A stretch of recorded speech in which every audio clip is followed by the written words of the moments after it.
বন্ধুরা আজকে ডিমের রেসিপিটা মিক্সারে বানিয়ে নিন। একদম নতুন আলাদা একটা রেসিপি, যা দেখে সকলের জিভে জল চলে আসবে।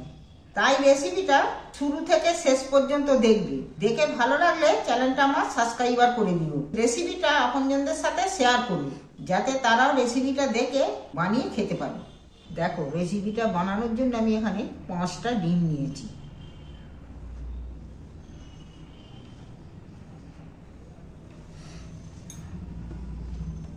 আর মশলা হিসেবে নিয়েছি, দেখো মশলা হিসেবে নিয়েছি এখানে 2 চামচ আদা রসুন বাটা নিয়েছি, 1 চামচের মতো কাঁচা লঙ্কা নিয়েছি, হাফ চামচ শুকনো লঙ্কার গুঁড়ো নিয়েছি, 1 চামচ হলুদ নিয়েছি, আর গরম মশলাটা এখানে আছে, আমি পরিমাণ মতন দেবো।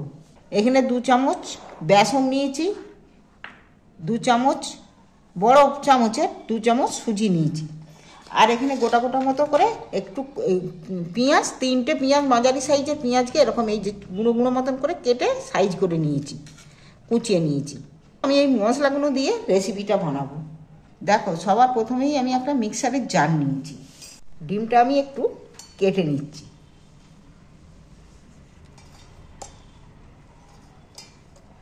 এইভাবে সব ডিমগুলোকে আমি ছোট ছোট করে একটু সাইজ করে কেটে নিচ্ছি।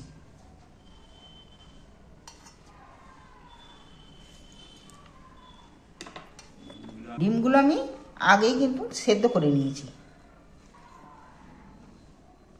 ভিডিওটা অতিরিক্ত লম্বা হয়ে যাওয়ার কারণে আমি ডিমগুলো সেদ্ধ করেছি, সেদ্ধটা দেখাইনি। সেদ্ধটা আমি করে রেখেছি আগেই।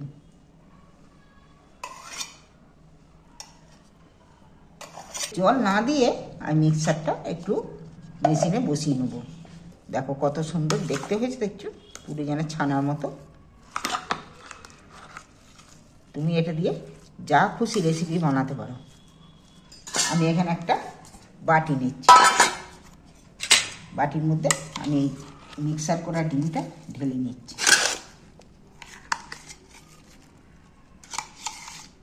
প্রথমেই আমি পেঁয়াজ কুচুগুলো দিয়ে দিচ্ছি এর মধ্যে।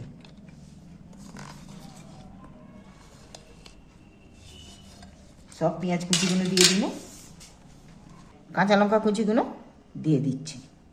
1 চামচ এখানে আদা রসুন বাটা দিয়ে দিন। 1 চামচ গরম মশলা গুঁড়ো দিয়ে দিচ্ছি। হাফ চামচ হলুদ দিচ্ছি। এবার আমি স্বাদ মতো নুন দিচ্ছি। এতে 4 চামচে 4 ভাগের 1 ভাগ মরিচের গুঁড়ো দিচ্ছি। মরিচের গুঁড়োটা দিলে গন্ধ স্বাদ একটু আলাদা হয় খেতে। এবার আমি এটাকে ভালো করে মেখে নেব।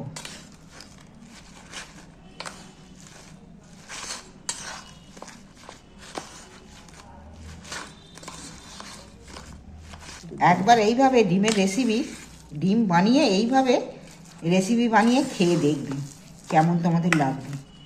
এই বানাতে বানাতে এই জিভে জল চলে আসবে। একটু ডাল আর এই পাতে যদি এই রেসিপি পড়ে, আর কিচ্ছু চাইবে না, মাছ মাংস ফেলে খাবে। এইটা দেখো মাখা আমার হয়ে গেছে। মাখাটা হয়ে গেছে, আমার রেডি হয়ে গেছে। এইবার আমি লাস্টে লেবুর রস একটু নিংড়ে দিচ্ছি। হাফ একটা লেবু দিয়েছি, প্রচণ্ড লেবুর রস 1 চামচের মতো দিয়েছি।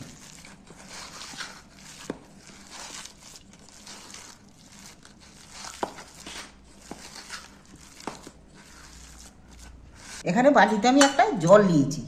এইবার আমি এইটাকে, যে জিনিসটা বানাবো সেটাকে আমি বানিয়ে নিচ্ছি গোল গোল করে। দেখো, এটা ডিমের টিক্কা হচ্ছে।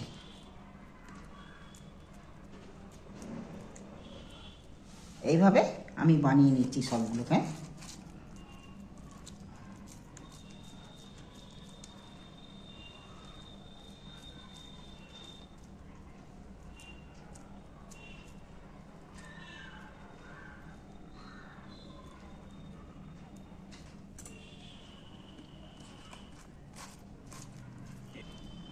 এইভাবে আমি সবগুলোকে বানিয়ে নেব।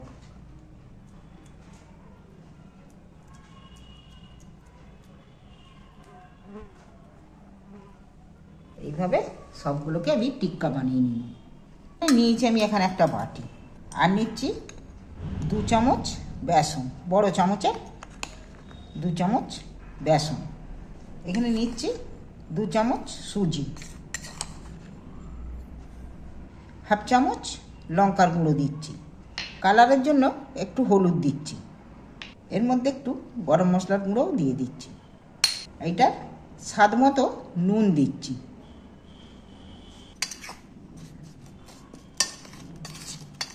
এবার আমি সবটাকে মিক্স করে নিন, ঘেটে এক জায়গায় মিক্সড করে নিন। এইবার জল দিয়ে, অল্প অল্প করে জল দিয়ে ভালো করে ফাটিয়ে ফাটিয়ে একে বাটারটা তৈরি করতে হবে।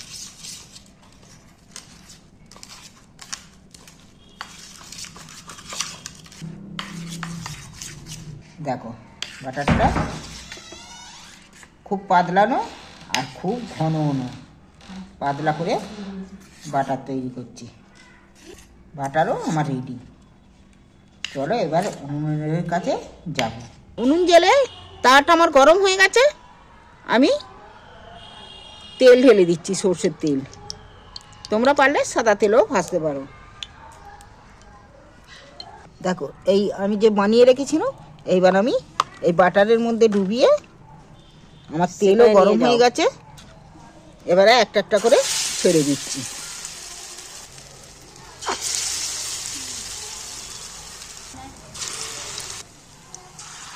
চারটে চারটে করেই দেবো। দেখো এবার আমি একটা একটা করে উল্টিয়ে দিচ্ছি, এক পিঠ করে হয়ে গেছে।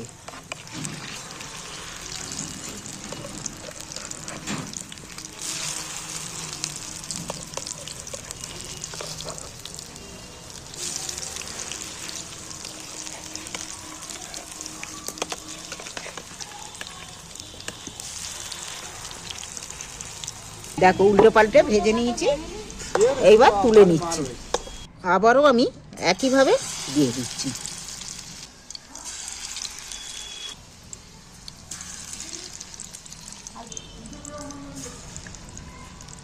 লাল করে আমার ভাজা হয়ে গেছে, একদম মচমচে করে। এইবার আমি তুলে নিচ্ছি, দু পিঠই লাল লাল করে ভাজা হয়ে গেছে। দেখো এবার তুলে নিচ্ছি একটা একটা করে।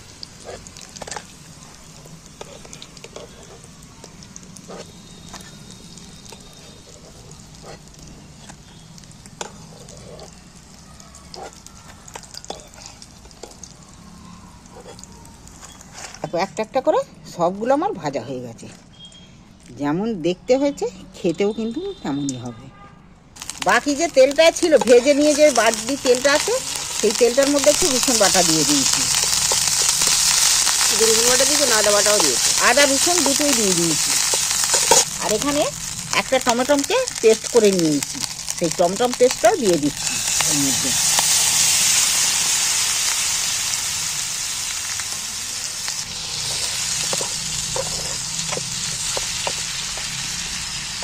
টমেটো আর আদা রসুন বাটাটা আমি একটু ভালো করে ভেজে নেব।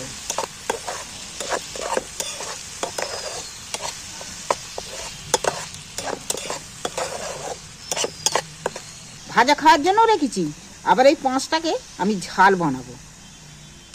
আমি একটু স্বাদ মতো নুন দিয়ে দিচ্ছি এতে। টমেটোটা ভাজা হয়ে গেছে, দেখতে পাচ্ছ তেল ছেড়ে দিয়েছে। এইবার আমি লঙ্কা হলদি এর সাথে দেবো।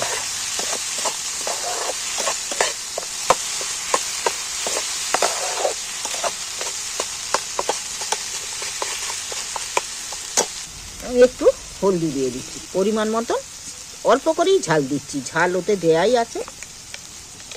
এবার মিক্সার ধোয়া জল আমি একটু দিয়ে দিচ্ছি শুকনো মশলাটার উপরে।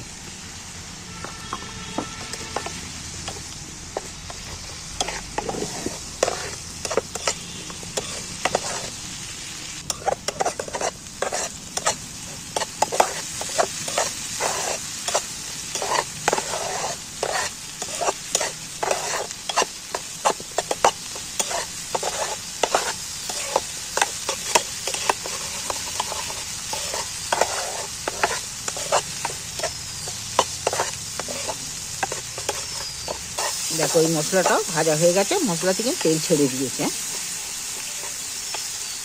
এবার আমি মিক্সার ধোয়া জলটা, যা বাকি জলটা আছে সবটা দিয়ে দিচ্ছি।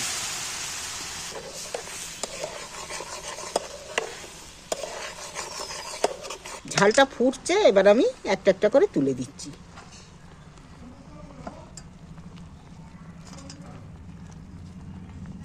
দেখো ঝালটাও বানানো আমার হয়ে গেছে। এই রেসিপিটা বানিয়ে দুরকম করা গেল, তাহলে ঝালও হলো ভাজাও রইল। ঝালটাও একবার বানিয়ে খেয়ে দেখবে।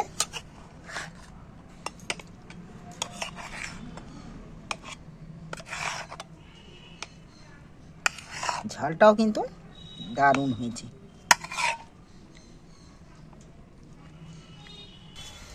দেখো কি দারুণ লাগছে। একবার এইভাবে হেভি টেস্টি হয়েছে। একবার এইভাবে বানিয়ে খেয়ে দেখো, হেভি দারুণ খেতে।